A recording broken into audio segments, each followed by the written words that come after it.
some of the features in the language that's evolved over the past about, say, gosh, 10 years almost, or a little bit more maybe. One of the interesting things about C# is the long way it's come over time. When I saw C# being introduced in the beginning, it was almost a close replica of Java. And Java itself, if you recollect, came at a time back in about 94 when C++ had gained prominence. And one of the slogans of Java was to create a language that was simple. Well, that quite didn't work out that way as we know today, right? It was not a simple language by any means. It was just simpler than C++. So in that regard, we could say, what did really C# bring to the table? And so to begin with, I would argue C# was marginally a better language than Java itself from the get-go. But over time, the language has nicely evolved. Now, this is something we can't take quite lightly because if you really look at language design itself, designing a language is extremely complex. And oftentimes as programmers, it's easy for us to complain about languages and say what we don't like and how it could be better. But if we put ourselves in the shoes of people who are designing languages, it's really an incredibly hard task to design languages. But what's even more interesting is once a language is designed, where most languages actually end up failing is not in what they do when they come out, but how they cope with the change as things evolve. And that's one of the areas where I think C# has done, I would say, remarkably well in keeping up with change and how it's caught up with various things from other languages and other paradigms. But if I have to complain about C# being an equal opportunity, you praise it and you kind of bash it at the same time. The only problem I have with C#, I would say, is that while features have been added to the language, nothing really has been removed. And as a result, it kind of turns into a kitchen sink and becomes complex for beginners because there's like 7 ways to do the same thing, and you got to kind of figure out what makes sense and what doesn't make sense. So that is something to think about. But to begin with, one of the things I really like about C# right back in time is the delegates. Of course, this is old news, but it's a little bit to spend a little time and look at what that really means in terms of the concept. If you had ever programmed in C++ or C back in time, you had to use those evil function pointers. Anybody here loves using function pointers? There's always these 2 weird people in the audience, right? And everybody else is wise enough to know not to touch it. So you and I will have a talk after this. Just kidding. Just kind of take it easy. Function pointers are very powerful, no doubt about it, right? But nobody sane, right, mostly, would want to use it, right? Because it's incredibly hard. It becomes messy to program with. And then maybe, you can experiment with it. But if you really have to get your work done, it's really not something that you want to play with all the time.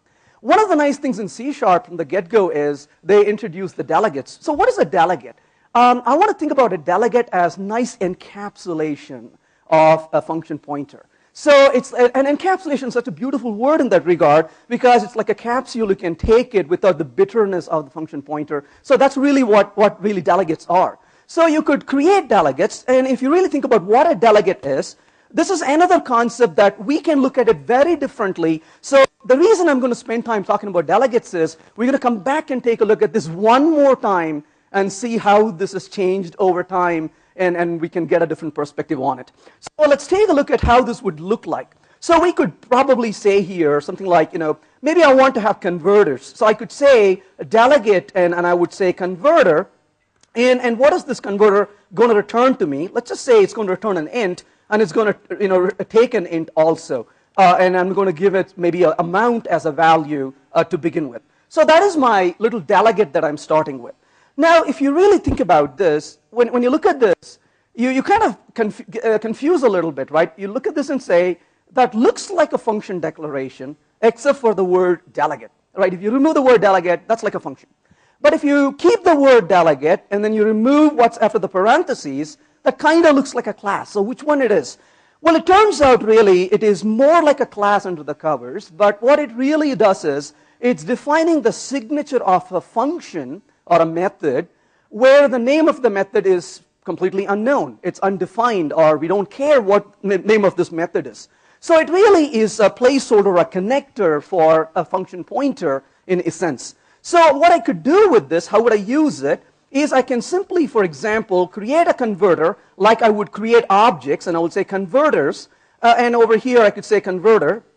And so this is just an instance I'm creating. I'm not even initializing it at this point. But we can then provide methods like, for example, add converter, and where I can provide a converter, so let's say converter, and I want to be able to initialize it, but I'm going to say converters and plus equals a converter. So basically, look at the fluency of the syntax here. This says that you're appending or forming a chain of converters. Now, if you're going to be doing this with function pointers, that itself already, you would have written a lot more code to deal with this, and that becomes pretty complex, isn't it? So now we can go about using this. So for example, if I were to create one converter, so we could say, for instance, I'm going to create a int, and let's say a converter 1, and all that this is going to do is take an amount as a value. I'm going to simply print out here, let's call this as converter 1, so we can see it's being called, and I'm going to simply return the amount itself, right? It's not going to do any much work here. It doesn't matter what the implementation really does. We don't really care about it. But I can start using these constructs now very simply. So we could create an instance of this class. Let's say this is the sample. I could say instance.add converter, and we could then send him an instance of a method. We could call this a static method if we want to, and then we could simply say converter1 is what I want to pass. Now we could invoke methods on it. So let's say do work, whatever that method is doing, and we could ask him to use this and exercise it. So do work is going to use its converters to do the work of conversion. So we could simply say converters and simply call the method on it, like pass the parameter. Let's say some amount, 100 is good enough, right? So we could simply invoke it like we are calling functions on it. So it's a bit of a mixed symbol there in terms of how we are using it. So what have I done? I've just created a function called conv1, and I registered that to the add converter method. And the add converter method simply registers that to the list of converters that I have given, and then I'm going to simply invoke that in the do work method. That is all I'm doing here. And when I ran this code, you can see it printed conv1 because that's the execution of the converter. But the beauty of this approach is I could have other converters thrown in. In fact, I could simply write an instance method if I want to, or I could write another static method if I want to, and I could say here is the next method, converter2, and again, let this be an amount. I don't really care about what it's doing in this method, so we could even return amount time 2. We're not going to use that. But I want to really print out what the value here is. Let's call it converter 2. Now I'm going to come in and add or register another converter, converter 2. But look at the beauty of this. We get an automatic chaining of these converters or delegates baked in for us. So that is one of the nice things about delegates. It's a nice function pointer encapsulation, so we don't have to put the effort in dealing with the monstrous function encapsulations. But that's just the beginning, right? Once we get through some of these initial concepts, we can see where this can be taken further. We can look at anonymous delegates. What anonymous delegates do is when you're registering a delegate, if you notice what I have to do to register delegates, in fact, I kind of accidentally used that already. You would pretty much create basically a converter object, and then you would send the converter. But that is a kind of ceremony, and that's the real word for it. It's a ceremony that you don't have to go through because the language affords to give you some amount of concise syntax. But we could take this to the next level. For example, let's say I'm interested in creating a thread as a simple example here. So we could say, new thread, and when you're creating a thread, maybe you want to register a delegate to it. So a thread start is a delegate you would normally register. But you don't have to go through that pain. You can simply say delegate, and you could provide it whatever method you want to provide here, and you could say the implementation of that goes right here. So it can wrap up these anonymous delegates very easily. But to me, that's not very exciting. Where would I really use it? So I was on a project, and does anybody have a question? Did I hear somebody? No? Okay. Feel free to ask questions anytime, definitely. But just make sure you wave your hands at me, that way I know you're asking questions. So if you are, so to talk about where we could use some of these concepts, I was on a project where it was a C# project for a client, And what we had to do was to create transactions, do some execution of code within the transaction, and at the end of this, to kind of check if there was any error. And if there was an error, abort the transaction. If not, commit the transaction. So as we started evolving this design of this application, started writing code, I noticed a common smell in the code that was kind of emanating, and there was same code in number of service classes, where you would create a transactional object, do some code, and then a code to check if the transaction should be committed or aborted. And this was kind of a burden. It was becoming boring to write this code. Programmers would forget to do some of the operations. We would have bugs in the code we have to deal with. And I realized, you know what, we don't have to do that. We could make use of anonymous delegates and streamline this process very effectively. So let me show you what we did, in other words, to make this work. So I'm going to call this as transactional, for lack of better words. So let's say in here, I'm going to call this a transactional, throw all that code out. So I'm going to say class transaction, and in the transaction, I'm going to do some code within the transaction. So I'm going to create a public static void do work, which is the work I want to do within a transaction. And what I could do within this is, I could pass an anonymous delegate. So that could be a block of code you send to him where he's going to do some work, and then you could do the work of beginning the transactions and ending the transaction along the way. So in this case, I could create a delegate, for example, let's say delegate, and we'll say, transaction work. And this delegate, I'm not going to send him any parameters at this point. We can worry about it later.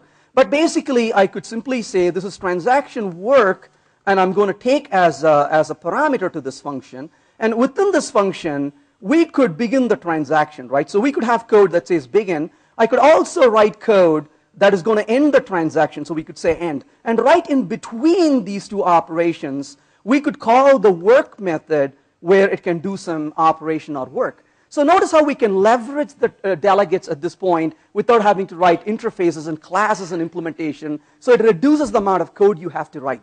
But what's more interesting here is I can even put a try and finally block of code and then ensure to check various things and do type checking and stuff, the execution checking and so on. I'll skip this example here because I'm going to show you a better way to do this towards the end of this. But that's one of the advantages that anonymous delegates really gives us.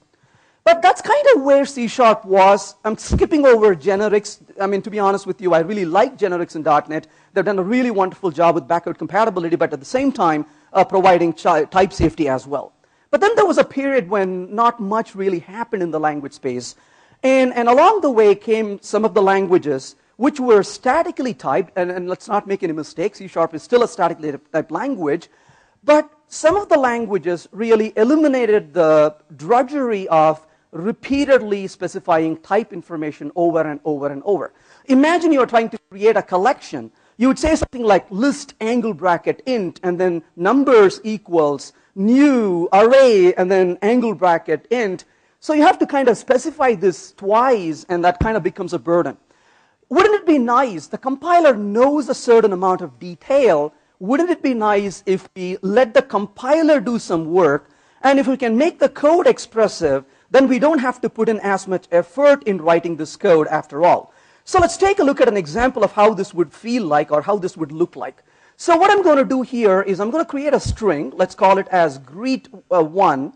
And I'm going to define the value of string. I want to print this greet value. So here is greet1.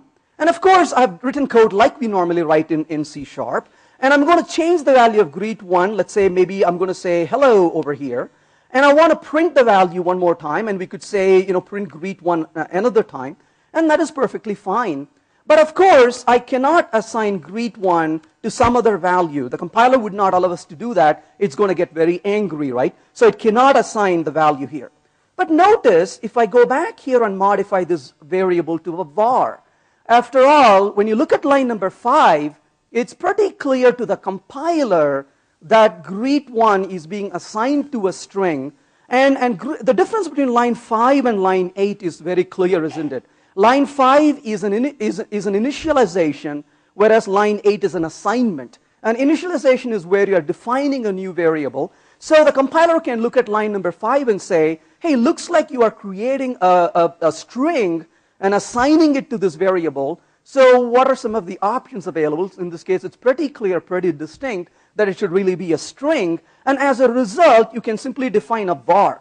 Now, it takes a bit of a getting used to if you're not used to this, but this is really a concept called type inference. And this, I'm really a big fan of this because I don't have to write stupid code, wasting my time typing stuff I don't have to type. And you may say, well, I don't really have to type, my IDE can take care of it. Well, then you still have to look at it, right, every time you read the code. And you don't have to because it infers the type information. But having said this, though, if you are trying to know what the type is, it clearly knows at compile time what the type of this variable really is. So if I ask him at this point, what is the type of greet1, and the compiler clearly knows the answer that it is a string. So there's no ambiguity or runtime decisions to make at this point.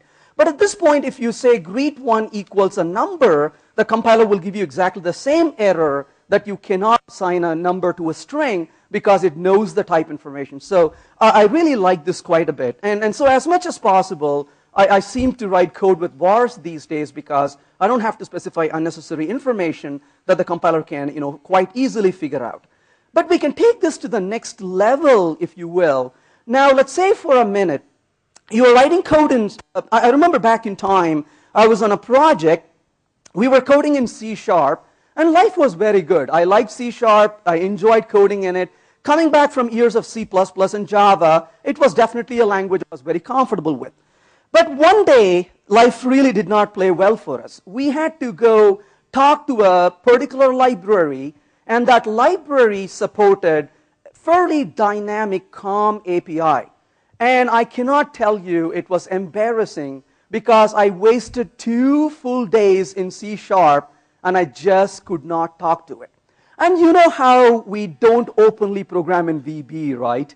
And that was a joke, by the way. So, you kind of don't want to admit, I want to code in VB. Well, so we kind of gave away our pride and said, let's go try it. And it worked like a charm in VB. So we had to throw in a little bit of code in VB into the mix of the code we had, only because it was so darn simple to call into this COM API. After spending so much effort in C# to do it, it was much less line of code in VB.NET to go talk to the COM API. And you kind of wonder, wow, wouldn't it be nice if we can do the same thing? Well, unfortunately, they didn't do it back then when I really needed it. But at least now we have it. And this is exactly where the dynamic can be very helpful. But you can take this further. Dynamic can be also helpful to call into code written using Ruby or Iron Ruby or Iron Python or other things that you could potentially have into the code. So how does this really look like? So let's take a look at an example here. So if I really want to define a var, that's clear what the type is at compile time. But we're going to do this a little differently. I'm going to define a dynamic variable. And in this case, I'm going to say greet, one more time, equals hi. Again, a very bad variable name for us here. Let's call it whatever you like to, but make it meaningful in your application. But in this case, I'm going to simply print out the value of greet. So that's just a variable we assign to. We could even ask it for a certain value in here, right? So we could say, hey, greet, tell me the length of your variable, right? So I'm calling the length value, and it's going to tell us the length is 2. Well, that's all obvious. But notice we defined this as dynamic. I could go back and change it to var. Will it still work?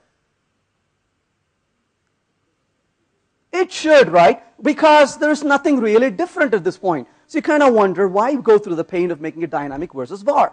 Well, at this point, it didn't make a whole lot of difference. Let's come down to this guy and ask him, hey, what type are you referring to? Greet.getType. And of course, it better be a string we are dealing with, no doubt about it, right? So far, so good. But now I'm going to say greet equals, and I'm going to bring in a URI, and I'm going to define a URI to my website, right? So, and I'm going to create a URI object. Now what's going to happen? I create a new URI object. Will that work? Of course not. We talked about this a few minutes ago, right? Because you have said, hey, go in for the type. At the point of initialization, it decided that greet is a string. And obviously, on line number 11, it will not allow you to assign it to a URI object because that certainly is not valid. So you'll get a compilation error at this point saying you cannot do that, right? It was some other error, but eventually that's what you're going to get, the semicolon that was missing. Let's fix that. So it cannot assign it. But I go change it to dynamic at this point, and notice now it's no longer complaining. How is that? Because you now said that this variable is not type inferred at compile time. In fact, you're telling the compiler, look the other way, don't look at what I'm doing, just be a little lenient to me.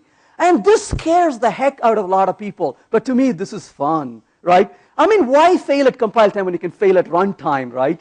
No, just kidding. So absolutely, this can be risky, but you have to fairly do good testing of the code.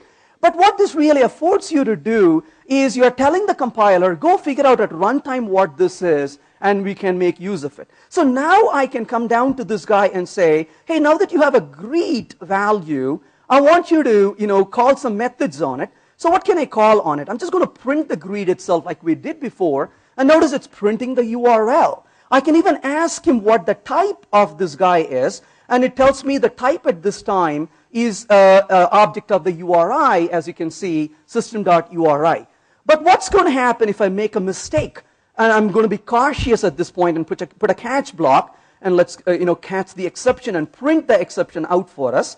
And what I'm going to say here is just print the exception. And here I'm going to say greet.length. I'm going to call the length method that we used in the past and see what it prints for us. So I'm calling the length. Well, the last time I checked, there was no length method on the URI object. So notice we got a C# runtime binder exception.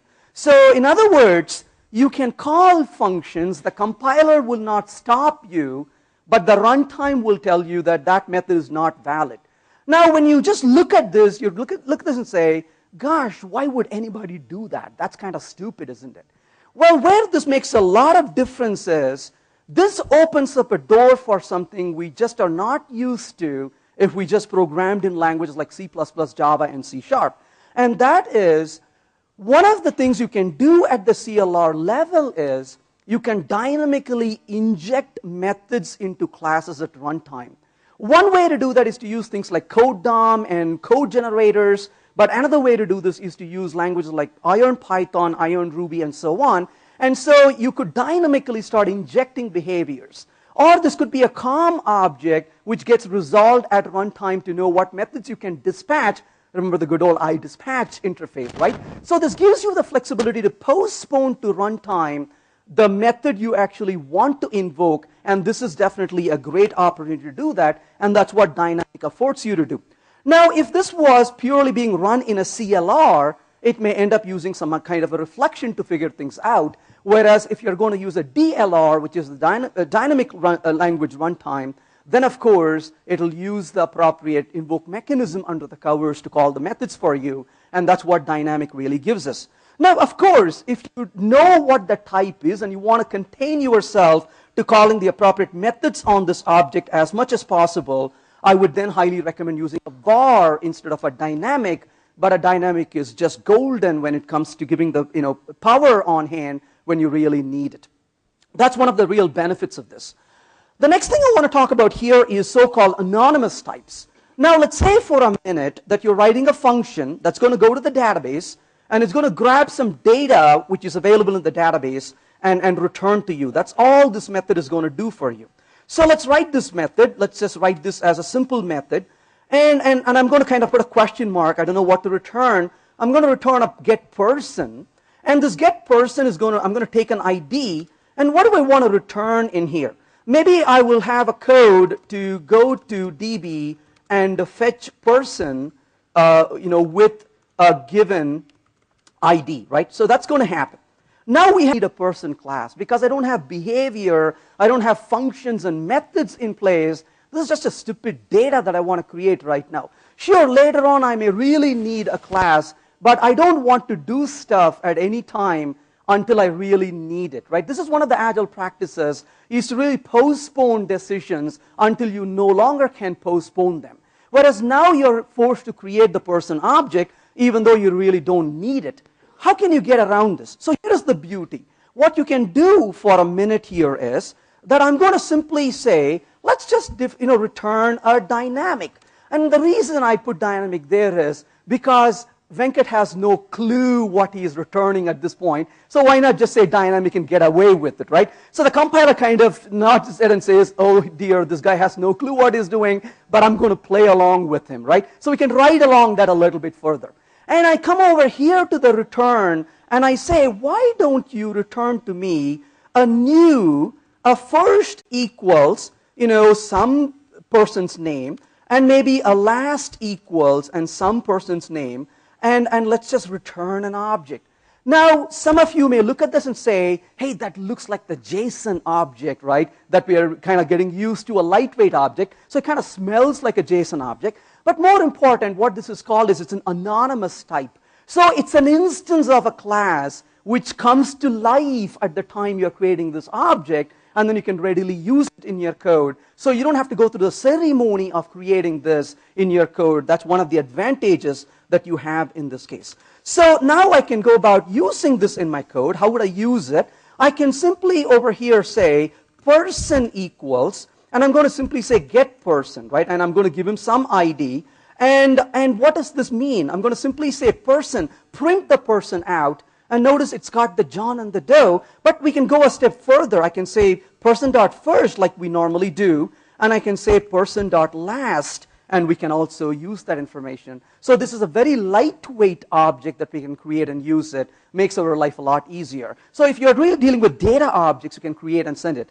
I won't show you here today, but I also want to talk about one other object which has turned to be my real favorite object. And that object is called tuple. And a tuple, or some people mispronounce it as tuple, but a tuple basically is a very lightweight object which is just a collection of data. And so if you don't want to use an anonymous object, you really want to deal with a little bit more type information, then certainly I would say take a look at a tuple. And tuple is really beautiful to create quickly object which is just a collection of data and pass them around. And certainly you could use that as well. So that is basically the anonymous type. Now this takes us a little further into something I will be talking about. In fact, most of what I'm going to show you in the remainder of the session, I'm going to expand on it pretty much in two of my talks this afternoon. I'm going to talk about thinking in functional style of programming later today, and I'll go extensively on Lambda expressions in the talk. I also have a talk on Ruby for .NET programmers later today. I'll talk about Lambda expressions there, but I'll also talk about metaprogramming there. So these are kind of related topics. I won't go into too much of a depth here, but I'll focus on those in those talks. But where this LINQ comes in, to me, what is LINQ? And when I look at concepts that evolve in languages, I program in multiple different languages. I program probably in about 10 languages comfortably. And so this is something of very big interest to me, is to really look at, compare and say, oh, this is like this other language, how this is really related to. So when I looked at LINQ, what is really LINQ? And one of the concepts in functional languages, or functional programming languages, is a concept called the list comprehension. And a list comprehension is just beautiful and highly expressive when you're dealing with collections of data.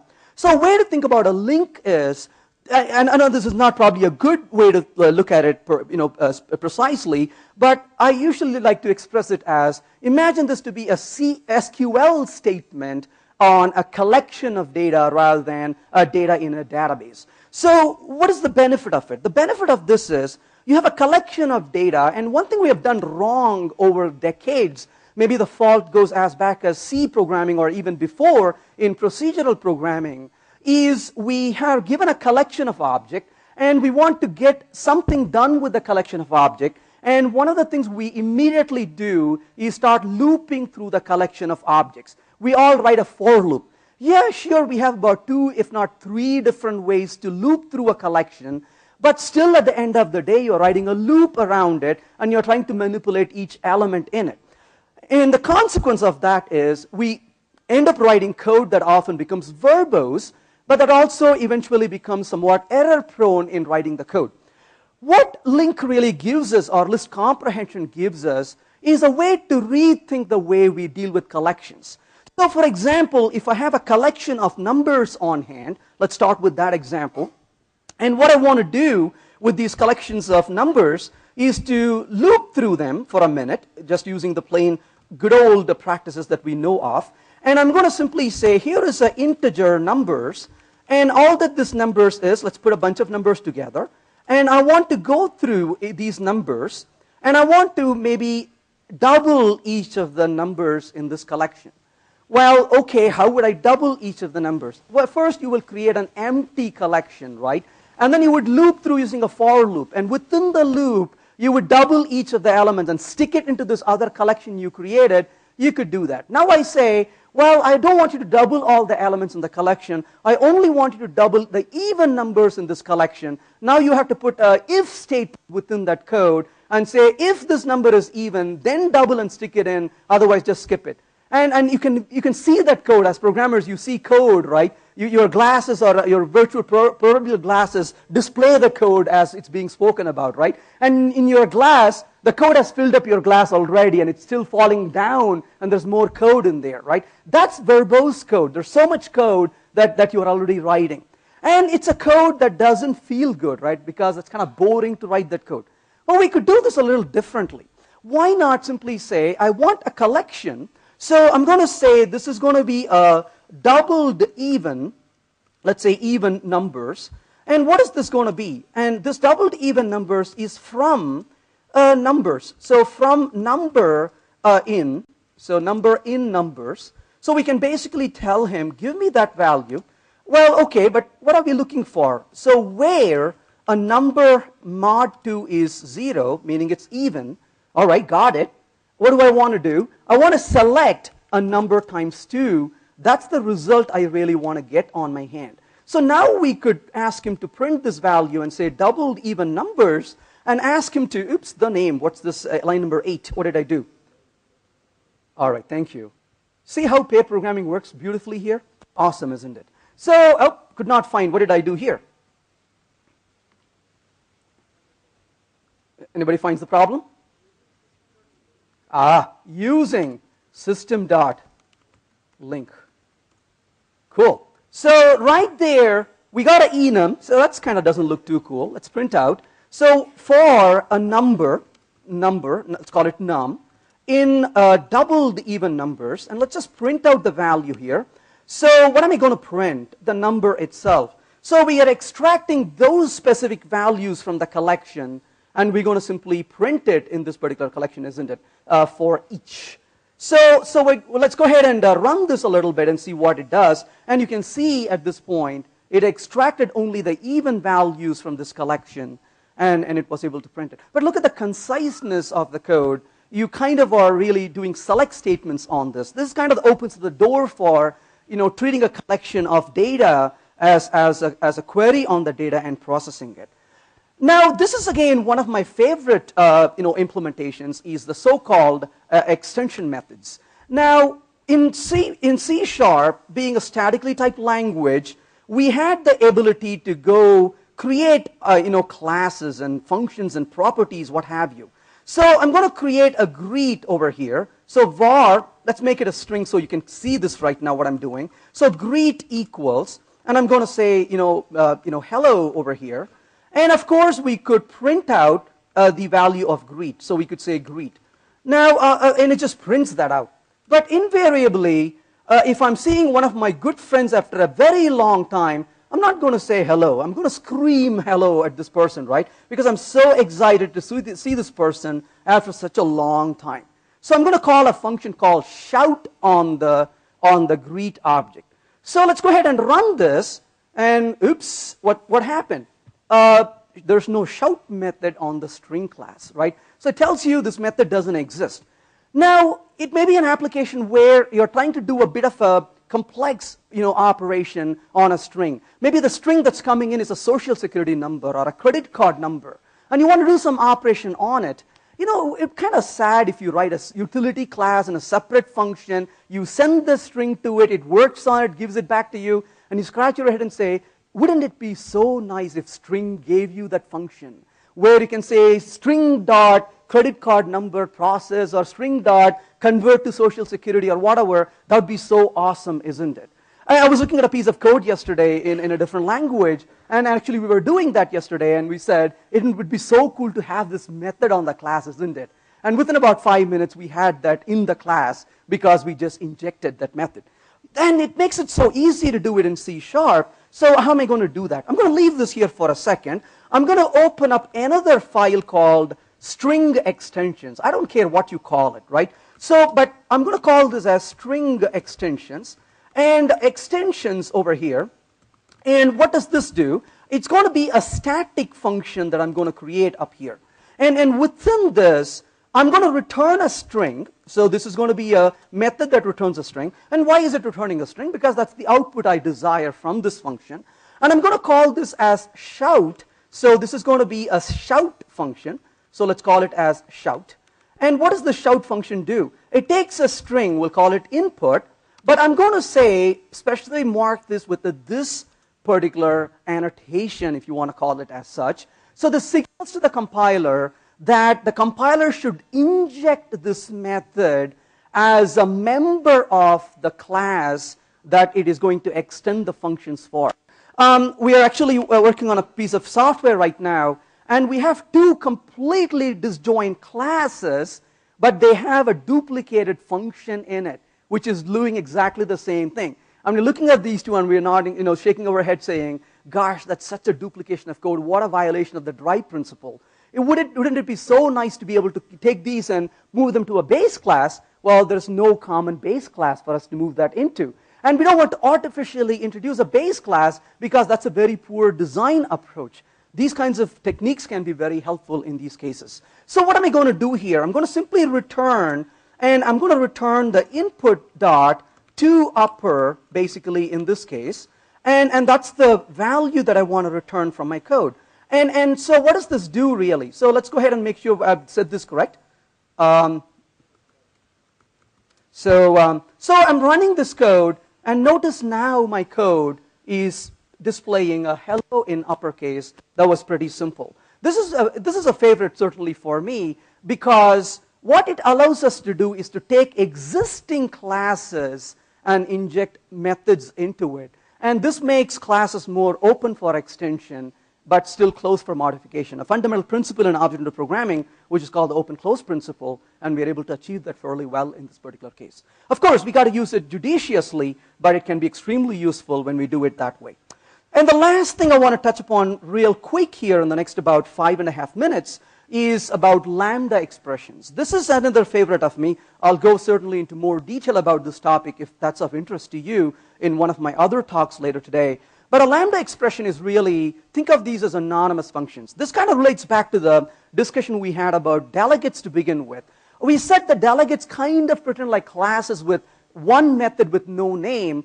And so these are really called as single abstract methods. So in other words, you only have one function in these classes or interfaces, and they are anonymous, and you want to create them and pass them around.